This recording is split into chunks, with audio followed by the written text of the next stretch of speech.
자, 안녕하세요. 안녕하십니까. 자, 오늘은 76장 하겠습니다.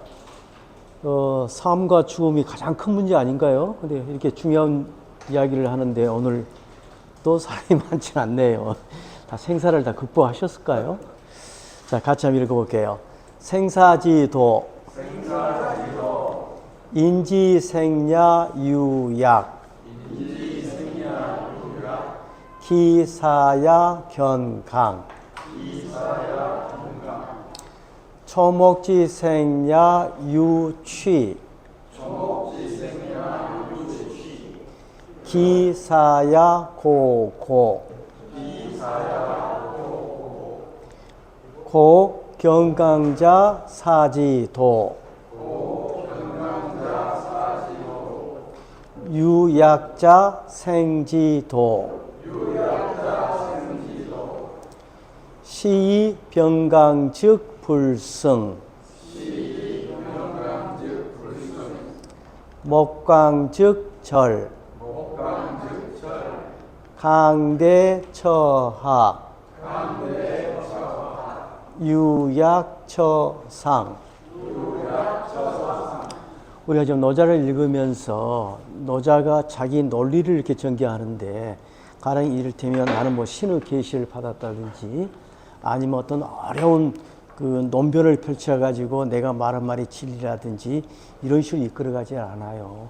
노자는 많이 쓰는 게 여러분들 잘 하시는 속담에 이런 말이 있잖아요. 속담은 여러 사람들의 오랜 기간 동안의 경험을 바탕으로 하고 있잖아요.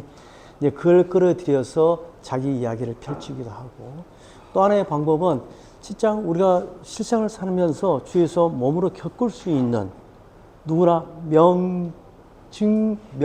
명징하게 알 수 있는 사례를 들어서 설명을 해요. 오늘 이제 설명을 하면서 이 삶, 죽음, 어떻게 하면 우리가 삶을 더 유지하거나 혹은 삶에 보태는 일을 할 수 있고, 어떻게 하면 죽음을 재촉하는 잘못된 길을, 잘못된 일을, 잘못된 행위를 하는가 등등을 설명하는 데 있어서 설명은 아주 간단하게 이야기합니다. 자, 인지생야. 자, 사람이 살아있을 때 이렇게 번역하셔도 좋고요. 뒤에 이제 생사 연결이 되니까 태어날 적에 이렇게 번역하셔도 좋아요. 아기가 태어날 때 그 아기는 정말 부드럽죠. 유하고 약하죠. 유약하지 않으면 어머니의 작은 몸에서 그 경도를 통해서 이렇게 나올 수가 없을 겁니다. 그래서 인간이 태어날 때 그것은 부드럽고 약하지만, 자, 기는 인지를 다시 만든다고 생각하면 돼요. 그러한 인간이 죽어갈 때에는 견고해지고 강해진다. 쉽게 하면 이건 부드럽고 약하고 이건 뻣뻣하고 강해지고 그런다는 이야기입니다. 자, 사람만이 그런 게 아니에요. 그래서 마치 식물을 보면 식물도 또 마찬가지예요. 초목지 생야는 유취. 여러분들 이 취란 단어가 좀 독특한 단어인데 좀 낯설긴 하실 거예요. 근데 사실 우리가 쓰는 단어 중에 들어있습니다. 우리가 취약 계층이라는 말 쓰죠. 그때 취자예요. 그래서 약해서 부스러지기 쉬운 것이 취약 계층이에요. 어쨌든 이 취도 여기에 나온 약과 같은 개념이라고 생각하시면 돼요. 근데 사람하고 좀 구별하기 위해서 취라는 잘 바스라진다, 잘 문드러진다 이런 단어를 썼네요. 풀과나무가 태어날 때, 생겨날 때에도 그것은 아무리 큰 고목나무, 큰 그 교목도 막 자랄 때는 정말 작아요. 부드럽고 유하고 그 다음에 물러요. 말랑말랑해요. 그런데 그게 죽을 때에는 두 개 다 같은 글자를 생각하십시오. 둘 다 마르다 혹은 마른 나무까지 이런 뜻을 갖고 있어요. 바짝 마른 나뭇가지, 바짝 마른 나뭇가지 같다. 즉 바짝 마른다. 바짝 마른 건 뭡니까? 결국 뻣뻣해지는 거죠. 결국 부드럽고 약함과 강함과 뻣뻣함, 그것을 우리가 보자.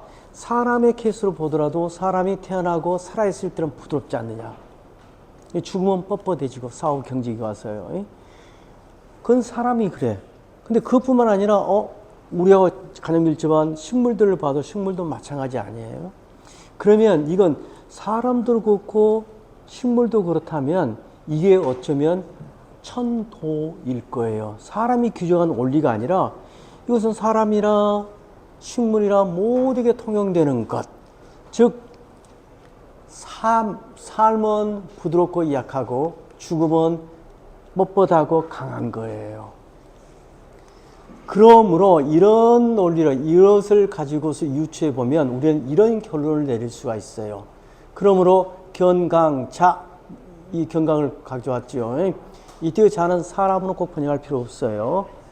우리말에 뭐뭐라는 것 이렇게 번역한다고 그랬었죠. 그래서 견강이라는 것. 좀 리얼하게 번역하려면 놈 자자니까 놈이라고 번역해도 좋아요. 친근감 있게. 견강이라는 놈은 사지 도야라 했는데, 도를 제가 물이라고 번역했는데 정확한 뜻은 뭐냐면요, 이 도는 앞에 두 인변이 있어서 길을 걷다는 것과 관계되고, 이 주도 걷다는 뜻이죠. 즉 동행해서 걷는 그 한 무리를 도라고 그래요. 그러니까 우리말에 우리가 학도병할 때 학도라는 게 뭐예요? 배우는 동행자들이에요. 배우는 무리들이에요. 우리들은 도를 배우고 있는 우리들은 어쩌면 학도예요. 그러니까 이 도는 무리라고 번역해도 좋고, 그냥 저는 적극적으로 동행으로 이제는 번역하고 싶어요. 그래서 견강이란 자체가 어떤 사회 사회의 결정적인 요인이다 이런 것을 떠나서 견강이라는 것은 항상 죽음과 동행하는 거예요. 죽음의 동행자예요. 반면에 유약이라는 것은 어떤 탄생, 삶의 동행자예요. 이런 결론은 어떻게 나왔어요? 우리 주위에 있는 식물을 관찰하거나 아니면 동물의 영장인 인간을 관찰하거나 다 똑같이 부드러우면 살았을 때는 부드럽고 죽을 때는 뻣뻣해진다는 거예요. 근데 그런 것을 전부 귀납해 보면 우리가 뻣뻣한 것은 죽음의 동행자이고, 그 다음에 부드러움은 삶의 어떤 탄생, 어떤 삶의 동행자, 무리 친구인 것이다 이런 말입니다. 자, 여기까지 끊고 그 다음에 시로 해갖고 문맥이 좀 바뀝니다. 자, 근데 노자를 쭉 읽어보면 노자에서 생과 사를, 뭐 불교도 마찬가지입니다만 모든 종교가 생과 사를 이분법시켜서 생은 이를테면 좋은 것, 사는 나쁜 것 이렇게 표현하고 있지는 않죠. 노자는 생과 사가 이게 손바닥 안과 박처럼 표리관계라고 봅니다. 표리관계. 그래서 우리가 이미 배울 때 우리가 출생입사라고 배웠어요. 어떠한 도의 순환 고리에서 나오는 것이 삶이고 그 순환으로 들어가는 것이 죽음이다. 나옴이 삶이요, 들어감, 즉 돌아감이 죽음이다 이렇게 이야기를 합니다. 따라서 노자 자신이 이 생사를 둘 중에 하나의 가중치려고 이렇게 강조하거나 그러지는 않아요. 생사는 같이 맞물리는 겁니다. 그러면 그 말은 다시 보면, 그러니까 이 사는 나쁜 거니까 우리는 건강하면 절대 안 되고 생은 좋은 거니까 유약만 해야 한다 이런 논지는 성립될 수 없는 겁니다. 그래서 결국은 생사가 하나이듯이 인간이 이 생사, 태어나서 죽는 과정까지에 당연히 우리에게는 유약함도 필요하고 강함도 필요해요. 쉽게 따지면 우리 몸에 뼈가 있어 강함이 있고 살이 있어 부드러움이 존재하듯이 두 가지가 같이 존재하는 거예요. 그런데 문제는 뭐냐? 그 둘 중에 다시 한번 우리 몸에 있는 강한 요소와 부드러운 요소가 있다면 여러분이 만약에 생애 포인트를 맞춰서 좀 더 뭐랄까 순조로운, 순탄한 혹은 주어진 수행을 제대로 살려고 한다면 어디에 포인트를 맞춰야 하느냐? 그것은 강에 맞추면 안 돼요. 부드러움에 맞춰야 해요. 자, 그걸 증명을 해줘. 노자는 어떤 식으로 증명을 하냐면, 자, 우리에게는 강도 필요하고 그 유도 필요하지만, 그러나요. 시로 이 때문에 좀 볼게요. 병강적 불승하고 목강적 절이라 했는데, 이 승이라는 단어가 우리말할 용법과 똑같습니다. 승은 싸워서 상대를 이기다도 승이고요. 우리말에도 슬픔을 이기지 못했다 할 때 이기다는 감당하다, 그걸 견뎌내다 이런 뜻으로 쓰이죠. 그 두 가지 뜻이 다 있어요. 그럼 문제는 이 승자가 여기서는 이기다라는 뜻이냐 아니면 감당하다는 뜻이냐, 그것은 대꾸인 다음과 연결시켜서 그 문맥상 파악을 해요. 그럼 뒤에부터 내가 번역하면 이건 여러분들 잡아낼 수 있어요. 뒤에부터 번역할게요. 나무가 강하면 부러진다. 자, 이 말은 무슨 말이냐면요. 나무가 있어요. 우리가 나무 목자를 이렇게 쓰죠. 근데 가꾼 물자를 가면 원래 이런 식으로 썼는데, 요거 무겁고 강하니까 어떤 가지는 내려오고 어떤 가지는 올라가고 해서 이렇게 가지를 그려놨을 거예요. 자, 이게 나무인데, 여러분들, 이 나무가, 이 통째로가 전부 강이라고 가정해 보세요. 그러면 이 나무가 훨씬 튼튼해서 오래 살 것 같죠? 천만에. 자라는 논리로 바람만 세게 불면 톡 부러져 버립니다. 근데 이 나무가 안 부러진 이유는 뭐예요? 전체가 부드럽냐? 그건 아니에요. 나무보다 강한 요소가 있어요. 근데 나무는 강한 부분들이 전부 아래에 모여 있어요. 줄기, 뿌리 이런 것들은 강함은 아래에 처해 있고, 나무 끝털이, 잎, 가지 끝 이것은 부드럽죠. 이것은 위에 있고 그래요. 그러니까 한 개체 안에 강함과 부드러움이 동시에 공존하는데, 있는데 강함은 밑에 처해야 하고 부드러움은 위에 있어야 해요. 그러면 우리가 인간관계에 있어서 저의 강함도 있고 부드러움도 있다고 했을 때 사람을 만날 때는 뭘로 만나야 해요? 강함을 만나야 해요? 아니면 부드러움을 만나야겠어요? 당연히 부드러움을 만나야죠. 속에는 강함이 있다 하더라도 좀 부드러움을 만나야 해요. 자, 어쨌든 여기에서의 유미름은, 그러니까 나무가 강하면 했는데 여기서는 이게 문맥상 파악하셔야 합니다. 나무가 전체적으로 강하면 이건 똑각하고 부러져요. 자, 그렇다면 무기가, 자, 우리 칼을 예를 들어 보겠습니다. 칼잡이 이렇게 칼같이 보인가요? 칼이라고 해 두십시오. 근데 이 전체 칼이 전부 강하다고 가정해 보세요. 무쇠로 똑같이 만들었다 가정해 보세요. 그 칼은요, 땡땡 하면 톡각 부러져요. 그래서 여러분들 펜싱, 그 서양 칼요, 펜싱을 떠올리면 참 잘 떠오를 겁니다. 손잡이 부분은 굉장히 딱딱하죠. 그러나 끝으로 갈수록 굉장히 부드럽습니다. 소위 말하면 낭창낭창하죠. 그래야만 그 칼날이 칼날 무시를 해요. 그런 식으로 이제 예를 들어준 겁니다. 이 때문에 우리가 주위에서 흔히 쓰는 이 병, 무기가 통째로 강하기만 하면 불승, 견뎌내지를 못해요. 이것은 승리하다는 뜻이 아니에요. 뭘 못 견뎌내요? 충격을 견뎌내지를 못해요.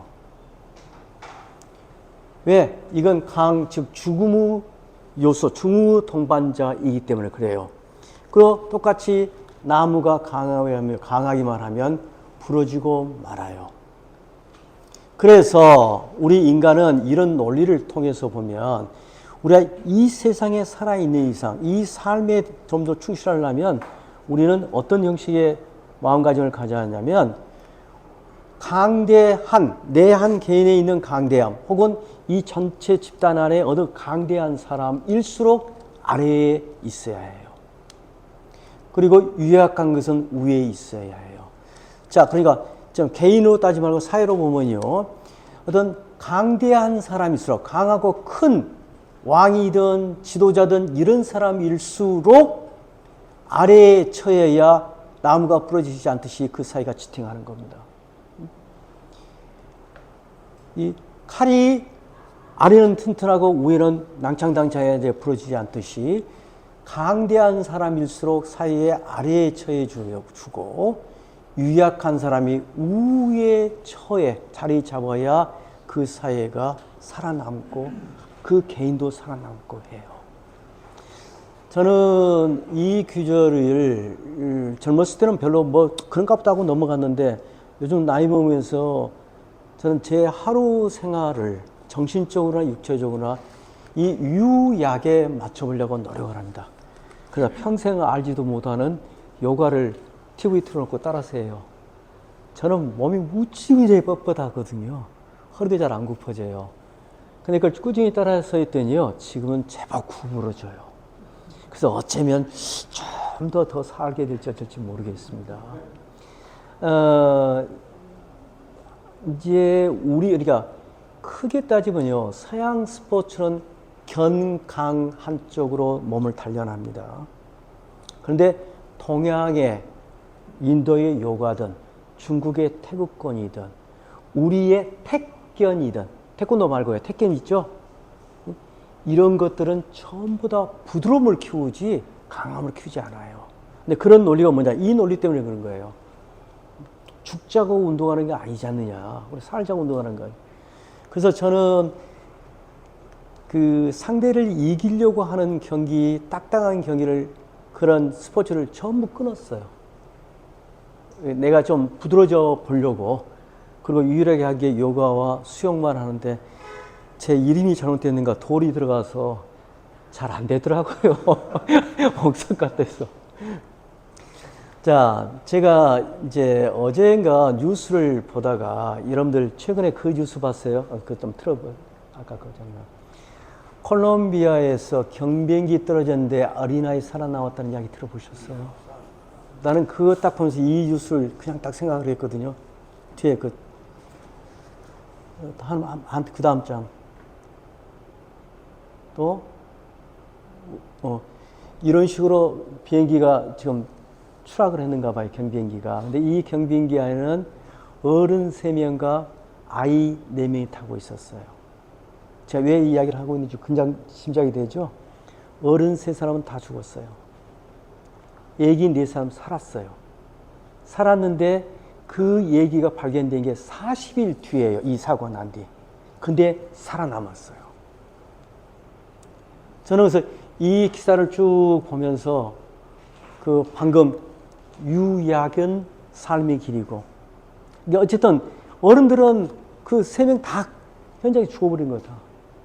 근데 아이 넷만 40일 동안을 어떻게 살아서, 참 콜롬비아는 또 비극 속에서도 아주 경사가 났어요. 애기 4명이 자기들끼리 40일 만에 살아왔으니까 뭐 대통령이 뭐 하여튼 뭐 난리 나고 그랬더라고요. 하여튼 그런 걸 떠올리고 다시 돌아오면, 그리고 종종 여러분들 비행기 추락해갖고 유일하게 살아남으면 어린아이입니다. 갓난아이입니다. 특히 갓난아이일수록 교통사고 나면 유일하게 살아남고 할 수 있고, 그런데 그러한 이유가 바로 이 노자의 이것과 맞아떨어질지도 모릅니다. 그래서 이제 장자 같은 것은 그런 표현을 써요. 정말 술 먹어서 이 인사불성이 된 사람은 교통사고가 나도 다칠 확률이 훨씬 적답니다. 실제로. 거기를 그러거든요. 수레를 타고 가는데 술에 취해서 인사불성인 사람은 굴러떨어지지 모르고 그냥 구르는 대로 같이 굴러가니까 안 다친다는 거예요.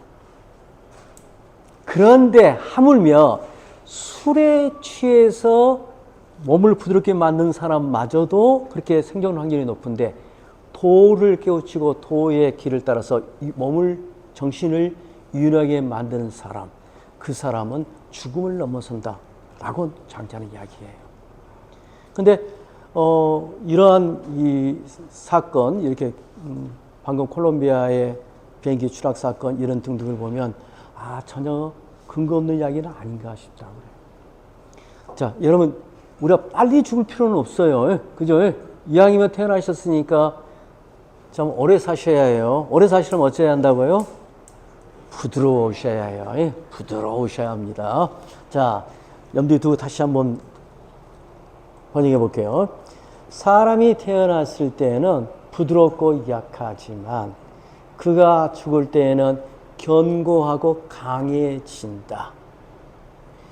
초목지 생약, 초목이 태어났을 때, 생겨날 때에는 부드럽고 무르지만 그게 죽을 때는 마른 가지처럼 마르듯이. 그러므로 경강이라는 놈은 바로 죽음의 동반자여, 죽음의 동반자여. 그 다음에 유약이라는 놈은 삶의 동반자입니다. 자, 이 때문에 먼저 의상 많이 생략됐습니다. 그러나 우리 현실에는 유약도 필요하고 경강도 필요하지만, 근데 이 때문에 이것이 삶이고 이게 죽음이기 때문에, 그렇기 때문에 우리가 또 예를 들어보자면 무기 창칼 같은 경우 통째로 강하기만 하면 그것은 충격을 이겨내지 못하고, 나무가 통째로 강하게 하면 그것은 태풍에 큰 바람에 부러지고 마는 법이다. 그런데 나무가 부러지지 않고 칼이 부러지지 않는 것은 뭐냐? 강한 부분이 아래에 처하고 바깥으로 많이 드러난 부분들은 다 부드럽기 때문에 그들이 부러지지 않고 칼로서 구실하고 나무로서 그렇게 거목으로 크게 자랄 수 있는 거예요. 그러니까 여러분들이 거목으로서 이 세상에 남고 싶다면 바로 강대는 처하하고 유약은 처상을 우리가 염두에 두고 그걸 닮으려고 노력하면, 노자는 그렇게 생각을 합니다.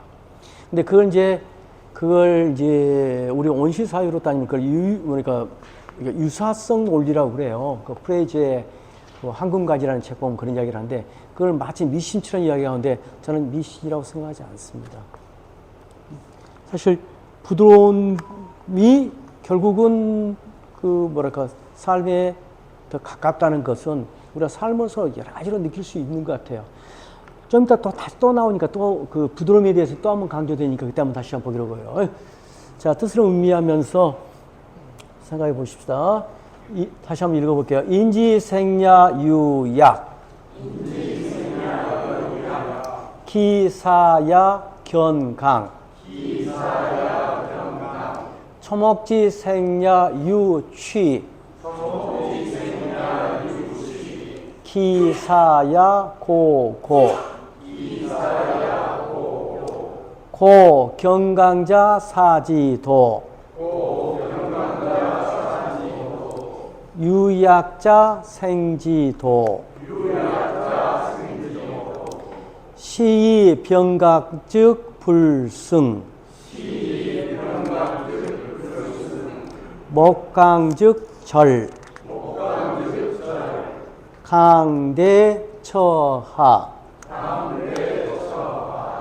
유약처상. 우리가 상식적으로 따져보면 강하고 큰 게 항상 우위 자리에 있는 게 현실 세계죠. 그죠? 그러니까 장자 이야기, 노자 이야기를 읽다 보면 정반대 이야기, 역설, 뒤집어진 이야기를 많이 하고 있는 것 같아요. 당연히 사회의 어떤 지도층이랄까, 아니면 리더층은 강하고 큰 사람들이 차지할 것 같은데, 노자는 한글에 나와서 그걸 딱 뒤집어서, 그래, 강대하면 할수록 네가 아래에 쳐서 겸손해하고 너를 낮춰야 한다. 근데 그 근거를 대야 하잖아. 그게 좋은 것이요, 그게 겸손한 게 좋은 것이요, 이런 말로는 안 통하잖아요. 그러니까 끌어들이니 이게 봐라, 삼단만상에 우리 실제로 봐라, 사람이 살 때도 이러잖아. 나무 풀도 이러잖아. 그렇다면 그건 사람이 말한 이러이러한 것이니까 이러이러하다고 만든 추상적인 논리가 아니라 현실이 사실이 그렇지 않느냐. 그러니까 하면은 말 그대로 물리죠, 물리. 사물의 이치가 그렇지, 이런 말이죠. 사물의 이치가. 그런 의미에서는 노자의 철학의 밑바탕은 굉장히 자연과학적이라고 할 수 있어요. 다만 어떤 게 차이가 있냐면, 근대 자연과학에서는, 모든 자연과학에서는 수치화하고 디지털화하고 양적으로 양화를 시켜요. 근데 노자와 장자는 그렇게 데이터화 시킨 것은 없어요. 다 문학적 비유로 설명을 하고 있어요. 근데 거기에서 사람은 과학으로 갈 뻔하다가 요즘은 첨단과로 갈 뻔하다가 동양에서 스톱하고 머무는 좀 아쉬움이 있죠. 이제 출발은 물리로 시작했으니까 굉장히 자연과학이 발생할 수 있는, 왜냐하면 맹목적인 신앙이 아니잖아요. 자연의 주위에 대자연이 어떻게 돌아가지 이걸 주시하고 거기서 사람이 살아야 할 이치를 뽑으려고 노력했으니까. 자, 그 다음 장 가볼게요.